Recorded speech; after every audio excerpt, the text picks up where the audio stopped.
merci à Ludovic. Alors parmi la cinquantaine d'inscrits, des personnes qui ont entre 7 et 91 ans. Donc vous voyez, c'est vraiment pour tous les âges également. Les petits quiz de Grégoire Tona, il nous en parle grâce à Christelle Massin ce matin. Bonjour Virginie. Bonjour. Bonjour Christelle, bonjour Grégoire.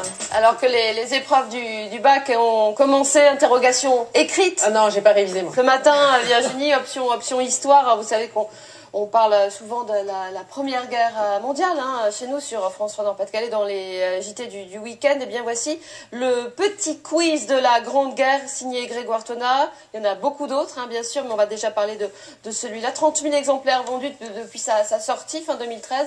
Et c'est un livre qui a fait bien sûr l'objet d'une nouvelle édition dans le cadre des commémorations du centenaire. Alors le petit quiz, c'est souvent un jeu en forme de questions-réponses autour d'un thème historique. Voilà, tout à fait. C'est X questions-réponses. Donc quand on parle de la Grande Guerre, c'est 100 questions-réponses parce que c'est le centenaire. Voilà, donc qui offre un petit tableau qui permet de donner ou de redonner des repères clés sur ce qu'a été cet événement clé qu'est la Grande Guerre. Alors un petit format, une présentation très originale. Pourquoi ce format de poche? En fait, l'idée, c'est pour rendre le sujet le plus accessible possible. Moi, je suis passionné d'histoire, mais tout le monde n'est pas passionné d'histoire. Mais ça me semblait intéressant de partager ça. La Grande Guerre est un élément structurant du XXe siècle.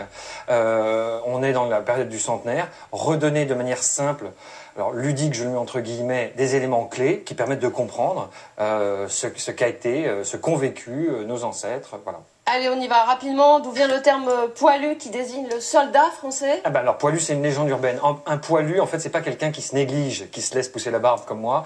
C'est quelqu'un qui est courageux, en fait, qui a du poil et aux bons endroits.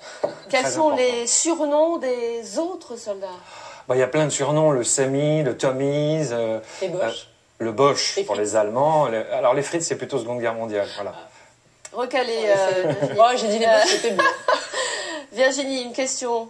Ah non. Le pire jour de la guerre pour les Français? Le pire jour de l'histoire de l'armée française, c'est le 22 août 14, où on perd 27 000 soldats français. Pour vous faire un petit rapport, par rapport au débarquement, les Anglo-Américains, le 6 juin, perdent environ 5-6 000 hommes. Voilà. Alors, juste, je voulais te montrer, parce que sur les images qu'on voit, on se rend pas compte, il est vraiment petit, voilà, comme il est cadré, on voit la couverture en entier, on n'a pas l'impression de la taille, il est tout petit, il est ludique, c'est à partir de quel âge, Grégoire? On peut dire 9-10 ans, on a beaucoup d'écoles ou d'instituteurs qui l'ont acheté directement parce qu'ils s'en sont servis comme support pédagogique pour le cours. Voilà. Comment vous avez travaillé? Parce qu'il y a déjà eu tellement d'écrits, tellement de livres d'histoire sur la Grande Guerre. Alors moi, je ne suis pas historien. En revanche, depuis que je suis tout petit, depuis que j'ai à peu près 10 ans, je suis passionné par l'histoire militaire, l'histoire de France. Donc j'ai beaucoup lu. J'ai eu cette idée que je suis allé proposer aux éditions Pierre de Taillac qui tout de suite a réagi en me disant c'est des livres, il va y en avoir plein sur le sujet. Il y a entre 600 et 800 livres qui sont sortis sur la Grande Guerre.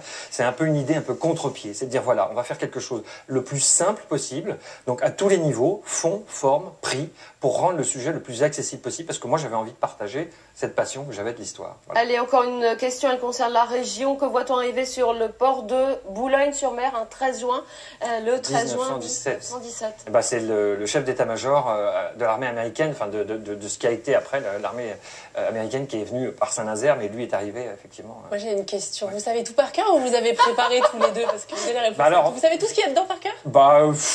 Vous allez me poser une colle? Non, pas du tout, parce que je suis ébahie de voir tout.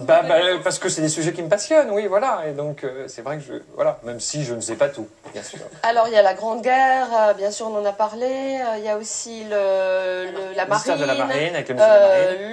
Le château de Versailles. Voilà. Jeanne d'Arc, etc. Il y en a combien autant? Là, c'est les premiers. Il y en a eu un autre, mais c'est qui a été fait dans le cadre de Roland-Garros, mais pour la Fédération de tennis.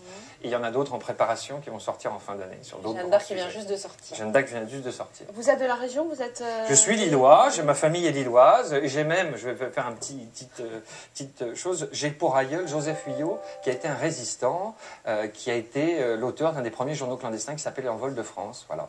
Vous pourriez envisager un petit quiz sur la région Nord-Pas-de-Calais ou région Hauts-de-France, on va dire. Bien sûr, maintenant. oui, ça serait super. Oui, parce qu'en fait, ce concept permet de valoriser un territoire qui peut être historique, géographique, voilà. Donc, oui, ça serait une super. Comment vous voyez ça? Parce que vous parliez tout à l'heure éventuellement d'institutrices qui s'en servent avec leurs élèves. Ça peut aussi être à offrir quand on va à un apéro, parce que bien sûr, c'est un peu comme un jeu de société, un peu connu. J'ai beaucoup de gens qui plutôt que d'arriver avec un bouquet de fleurs, viennent avec le petit quiz de Versailles, le petit quiz de la Grande Guerre, parce qu'ils savent qu'en face d'eux, ils ont des gens qui peuvent être passionnés, ou pas d'ailleurs. Parce que l'intérêt, c'est qu'on réussit, parce que le principe des questions-réponses, et évidemment, je n'ai rien inventé, c'est qu'on réussit à attraper des gens qui ne sont pas dans le sujet. Et quand on fait ça, je me dis que le pari est gagné. Voilà. Voilà. Grégoire, vous vous souvenez de votre sujet d'histoire au bac? Non. La colle, ça y est, on a Non, mais réussi. non. Pourtant, c'était il y a j'ai 2 une ans. bonne note. Dans d'autres matières, j'étais moins bon, mais en histoire, oui, j'ai une bonne note. Vous l'avez collé, Christelle. Merci beaucoup.